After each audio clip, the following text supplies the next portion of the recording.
Order! Order! You are an incorrigible delinquent at times. Behave yourself, man!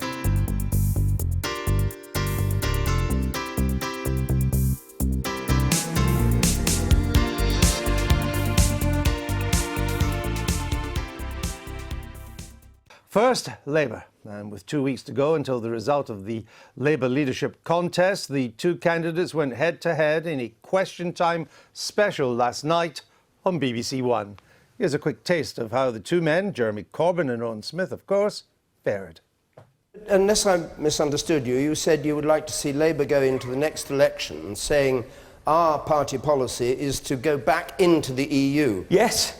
I think to ignore the Brexit vote.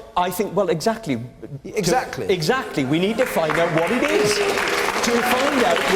Because Brexit votes set a direction, if you like. We don't know where we're going. Jeremy, it's fine saying, you know, you were there at the debating Brexit during the referendum, but we didn't hear that on the doorstep from you at all. We put the case to Remain and Reform. We didn't win the referendum, obviously. We have to work with the results of it. I did campaign for Remain. So, Owen, I don't fully understand what the problem is. You obviously have enormous talents. Why can't we work together? Well, I've said it several times, Jeremy. And I'll say it again to you. If I felt that you were going to lead Labour back to power, then I would work with you in the shadow cabinet. But I feel that you are satisfied to lead us in opposition.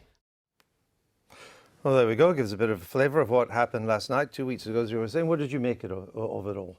Well, I thought that first clip was very interesting because we really saw Owen Smith being put under pressure there on that commitment to effectively ignore the referendum result.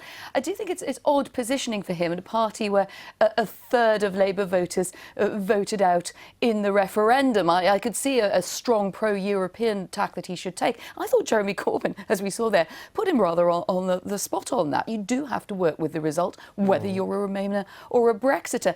The problem then, I think, for Owen Smith is that really does he look like a credible candidate against Jeremy Corbyn, and it perhaps looks as if he's the bravest, he's the one who's been prepared to stick his neck out. But I think it's a bit of a stretch to say, well, if we had this guy, we'd certainly be heading back to power. If we keep Jeremy Corbyn, we wouldn't. That is the problem that Labour voters are going to have with this. The consensus seemed to be last night that, and this was the big debate, BBC One, big audience. There are other debates, of course, but this would seem to be the one where you had to perform to get cut through. Mr. Corbyn did better than Mr. Owen. He did all right, but he certainly had the Smith, I should say. Well, he certainly did.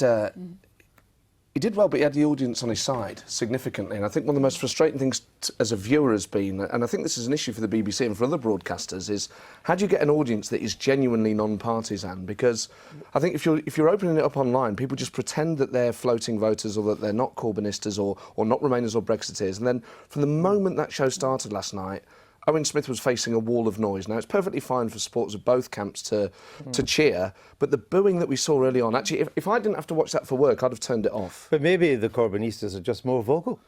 Maybe, but I just think there's a level of aggression in the political discourse now that none of us should really welcome. Passion's good, and some level of noise and cheering's fine. But I felt last night, actually, there was a level of aggression in the audience that Corbyn at times himself faced as well. It wasn't all from his side.